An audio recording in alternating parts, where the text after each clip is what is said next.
بسم اللہ الرحمن الرحیم نحمدہ و نصلی علی رسولہ الکریم اما بعد۔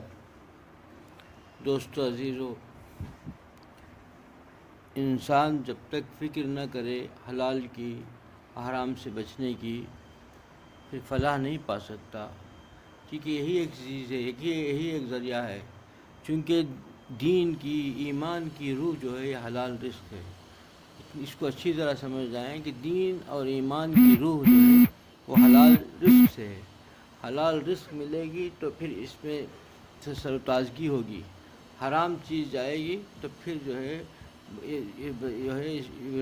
برباد ہو جائے گا، یعنی روح اور ایمان کے جو ہے سب کچھ خراب ہو جائے گا۔ جیسا کہ کوئی انسان کا جسم کے لیے کوئی اگر زہر کھا لیا تو کیا کیفیت ہوتی ہے، انسان کا بدن کیا حال میں چلے جاتا ہے، اسی طرح کا روح اور ایمان کے لیے حلال رزق کا ہونا ضروری ہے۔ اس کے لیے کتنا لوگ اہتمام کرتے تھے۔ عمر رضی اللہ عنہ کا زمانہ ہے، کئی دن کا فاقہ ہے، خلیفہ وقت ہیں، اور فاقے پر فاقہ، کئی دن کا فاقہ ہے، بہت طبیعت نڈھال ہو گئی۔ ایک وقت ہوا کہ خادم نے ایک کھانا کہیں سے لا کر دیا، فوراً ایک لقمہ منہ میں ڈال دیا، کئی دن کے بھوکے۔ خادم کو بھی تعجب ہوا کہ پوچھا نہیں کہ کیا ہے، جیسے ایک لقمہ ڈالا پھر پوچھا کہ کہاں سے لایا، کیا تھا، تو فرمایا کہ بس یہ کیا ہے کہ میں ایمان لانے سے پہلے جو ہے وہ کیا ہے، کاہن کہتے ہیں کہ وہ اس کو بتانا ہے کہ ہے ہاتھ میں آج کل جو ہے لوگ دے کر تقدیریں بتاتے ہیں نا، اس قسم کا کام کر رہا تھا میں۔ اس وقت میں پیسے نہیں لیا کرتا تھا۔ آج اتفاقاً اس گلی سے گزرا تو ان کے گھر میں کوئی دعوت ہو رہی تھی، اس کے بجائے انہوں نے کھانا دے دیا، لے کے آ گیا۔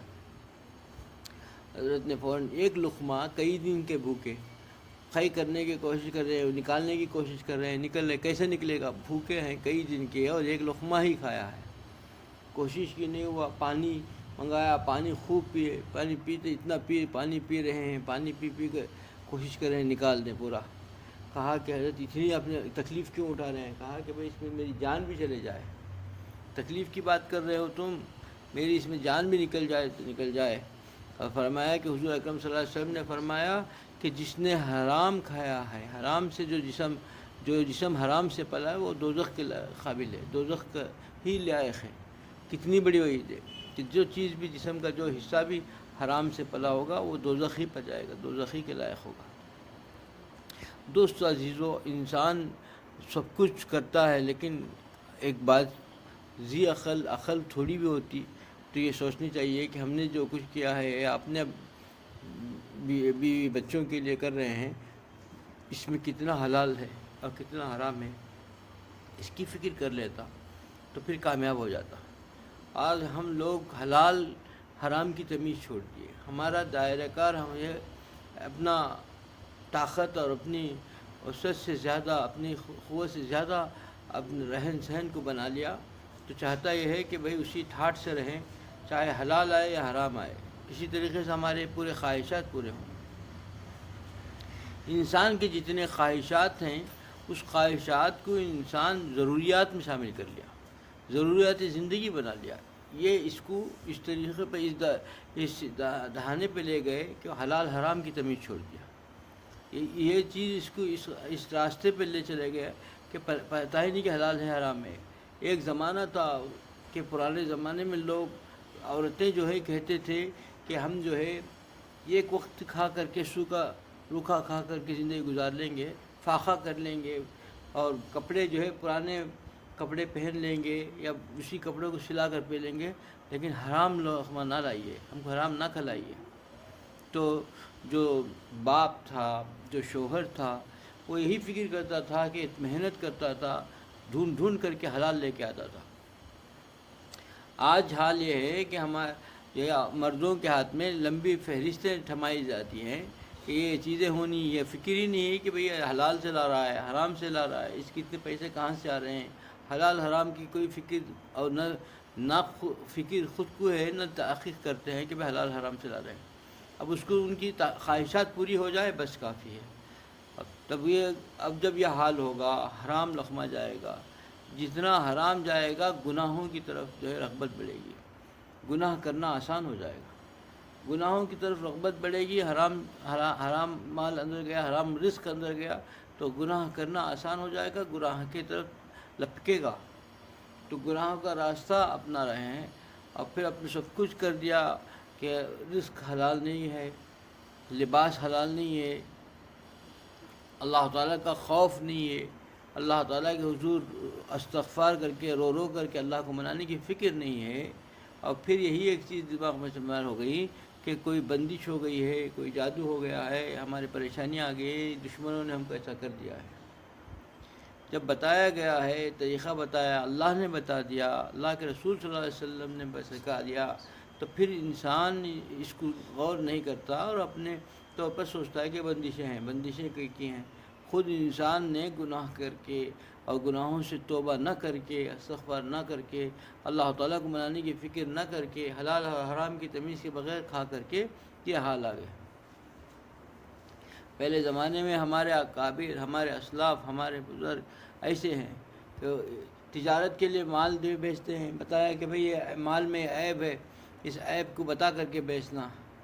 اب آنے کے بعد ایسے ہی بول کے بھیج دیا، بتائے بغیر نہ بیچنا۔ آنے کے بعد پوچھا کہ بھئی کیا ہوا، تم نے مال بیچ دیا، کیا بتا کے بیچا کہ نہیں بیچا؟ اس نے کہا کہ غلطی ہو، بھول گیا میں، تو ایسا مصروفیت تھی کہ میں ذہن سے نکل گیا، بھول گیا۔ تو پورا اس وقت کا 20,000 دینار درہم پورا جو ہے خیرات کر دیا، اپنا اصل مال بھی، اصل جو پیسہ وہ اس کو ملا کے خیرات کر دیا۔ کیوں؟ اس لیے فکر ہوئی کہ بھئی یہ خطرہ بھی جو ہے حرام کا میرے مال میں نہ آ جائے، مجھے رزق میں نہ آ جائے، میرے جو تجارت میں داخل نہ ہو جائے، جو اصل تھا اس کو بھی خیرات کر دیا اللہ کے راہ میں۔ یہ ہمارے اسلاف تھے۔ ہم لوگ کیسی زندگی گزارتے ہیں، ہم کو حلال حرام کی تمیز ہی نہیں ہے۔ آج ہر اس میں خواص بھی شامل ہیں، ایسے عوام کی بات نہیں ہے، آج کے خواص بھی جو ہے حلال اور حرام کی تمیز کے بغیر کمانے کی فکر میں ہے۔ اب چاہتے ہیں کہ کسی طریقے سے مل جائے۔ کتنی چیزیں ہیں کہ حلال اور حرام کی تمیز کے بغیر اگر آئی ہوئی آمدنی کبھی کام نہیں آئے گی، پریشانیوں میں مبتلا رہے گا، چین و سکون ختم ہو جائے گا، اس کے لیے وبال جان رہے گا، وہ وبال جان رہے گا، بیماریاں آگے گھیریں گی، مصائب و پریشانیوں میں گھیرا رہے گا، پریشانیاں ہر طریقے سے رہیں گی۔ سوچتا نہیں کیوں اللہ کو ناراض کر بیٹھا، جب خدا کو ناراض کر بیٹھا، حرام اور حلال کی تمیز کے بغیر حرام کھانے لگ گیا، اللہ کو منانے کی فکر نہیں، اللہ تعالیٰ جو ہے استغفار کر کے اللہ کے حضور گڑ گڑا کر کے اللہ کو منا لوں اس کی فکر نہیں ہے، تو پھر پریشانیوں کے گھیروں میں رہے گا اور ایسے دلدل میں پھنستا چل جائے گا، پھر نکلنا مشکل ہو جائے گا۔ دوستو عزیزو، اپنا جائزہ لینا چاہیے۔ آج ہمارا ماحول، معاشرہ اس میں دلدل میں پھنستا جا رہا ہے، حلال اور حرام کی تمیز نہیں ہے، میانی روی نہیں ہے، ہر چیز میں جو ہے ایک میانی روی اختیار کرنی چاہیے۔ اس کی نصیحت فرمائے حضور اکرم صلی اللہ علیہ وسلم نے کہ میانہ روی اختیار کرو، اسراف سے بچو، گناہوں سے بچنا آسان ہو جائے گا۔ آج ہم لوگ اسراف ہمارے معاشرے میں ایسا بھر رہا ہے کہ اسراف نام نمود شہرت کے لیے سب کچھ کرنے لگ گیا۔ پیسے جو ہے، ہم پیسوں کا امین ہیں، ہم جو ہے مالک نہیں ہیں، پیسوں کو پانی کی طرح بہایا جاتا ہے، صرف نام نمود شہرت چاہتے ہیں۔ نہ نام نہ آئے گا، نہ شہرت ملے گی، کچھ نہیں ملے گا، کیونکہ اللہ تعالیٰ کی ناراضگی میں تھوڑی شہرت ملے گی۔ اللہ تعالیٰ کی ناراض کر کے، اللہ تعالیٰ کا جو ہے کہ بغاوت کر کے تھوڑی ہی جو ہے نام و نمود شہرت مل سکتی ہے۔ یہ تو ظاہری چیز ہے، بہوائی لے کر کے پیچھے سے ایسی مصیبتوں کو دعوت دے رہا ہے کہ پھر پریشانی اور دلدل میں پھنس کر کے کوئی کام نہیں آئے گا، سب کچھ دیکھتے رہ جائیں گے اور عبرتناک سزا فوراً آ کر پکڑے گی۔ ایسا بھی نہیں ہے کہ آخرت میں ہوگا، دنیا ہی میں فوراً آ کے ملے گی۔ اور ایسے کو دیکھا ہے کہ بڑی شان و شوکت سے رہتے تھے، بڑا غرور تھا، تکبر تھا، اتنی پریشان حال زندگی ہو گئی آخر میں کہ ان جو مخروض ہو گئے، گھروں کو اپنا گھر، کوٹھی کاریں سب بیچنا پڑا۔ کہاں گیا؟ ذلت آ گئی۔ انہوں نے پیسوں میں، حلال اور حرام کی طریقے، حرام چیزوں میں حرام طریقے سے اپنی نام نمود شہرت کرنا چاہا، ذلت نے آ کے پکڑ لیا، سب پیسہ جا کر کے ذلیل ہو گئے، لوگوں کے نظروں میں گر گئے اور سب کچھ بیچ دیا، گھر بھی چلے گیا اور کاریں تو دور کی بات، گھر چلے گیا اور پریشانیوں نے گھیر لیا، مخروض ہو گئے۔ یہ سب دوستو عزیزو، یہ ہمارے لیے عبرت ہے۔ جتنا ہم حلال لینے کی فکر کریں گے، جتنی ہم کو یہی دیکھیے، ابھی میں نے امیر المومنین جو پہلے امیر المومنین کا واقعہ عمر رضی اللہ عنہ کا واقعہ بتایا، خلیفۃ الرسول، اور اتنا ایسے فاقے پر فاقے، فاقے پر فاقے، جو ہے آدھی دنیا کا بادشاہ فاقے پر فاقے میں گزار رہا ہے. پھر ہم جو ہے فاقہ تو دور کی بات ہے، اپنی عیش و عشرت میں، اپنے جو ہے راحت میں تھوڑی کمی بھی آنا برداشت نہیں کرتے، اور جو اللہ نے دیا ہے اس سے بڑھ کر کے فضول خرچی میں خرچ کر کے، اور وہی حال میں رہنے کی فکر میں حلال و حرام کی تمیز چھوڑ بیٹھے. اسی وجہ سے پریشانی میں مبتلا ہے.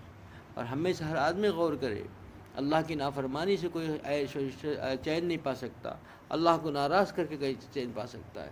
انسان اپنے طور پر کچھ بھی کر لے، دکھاوے کے لیے ہم اپنے وضع خطا بھی کچھ بھی کر لیں، لیکن دل تو اللہ کے ہاتھ میں ہے. جس طریقے سے انسان کے لیے ظاہر اور باطن دونوں پاک ہونا، اسی کے لیے فرمایا گیا، نصیحت فرمایا حضور اکرم صلی اللہ علیہ وسلم نے کہ تم اپنے ظاہر کو، یعنی اپنے ظاہر کو جو بھی ہے گناہوں سے بچا لو، اور اپنے باطن کو بھی گناہوں سے بچا لو، کامیاب ہو جاؤ گے، فلاح پالو گے. ظاہری اور باطنی دونوں گناہ، باطنی گناہ اور ظاہری گناہ. باطنی گناہ کے لیے سب سے اصل چیز جو ہے حلال رزق، حلال عقل حلال حاصل ہے. جب وہ عقل حلال پہلی سیڑھی ہے، اس میں چڑھنا شروع کرے گا، پھر بچنا مشکل ہو جائے گا، بچے گا ہی نہیں، گناہوں کے دلدل میں پھنستا چل جائے گا. دوستو عزیزو، ہم میں سے ہر آدمی اپنا جائزہ لے اور اپنے گناہوں سے توبہ کرے اور کثرت سے استغفار کرے، کیونکہ استغفار ایک ایسی چیز ہے، اللہ تعالیٰ نے ہمارے پاس ایسی بہترین جو ہے کیا ہے، ایسی بہترین جو ہے ہمارا نسخہ عطا کر دیا ہے کہ سب کچھ کو دھل کر کے اللہ کا محبوب بن سکتا ہے. چاہے کچھ بھی ہو گیا ہو، اپنی زندگی کیسی دلدل میں پھنس گئے ہوں، گناہوں کے دلدل میں پھنس چکا ہو، نفس و شیطان کے مکر میں آ چکا ہو، بس آسان ہے کہ سچے دل سے توبہ کرے، اللہ کو منانے کی فکر کرے، عقل حلال کی فکر کرے. اللہ مجھے بھی اس عمل کی توفیق عطا فرمائے، آپ لوگوں کو اس عمل کی توفیق عطا فرمائے. وآخر دعوانا الحمدللہ رب العالمین.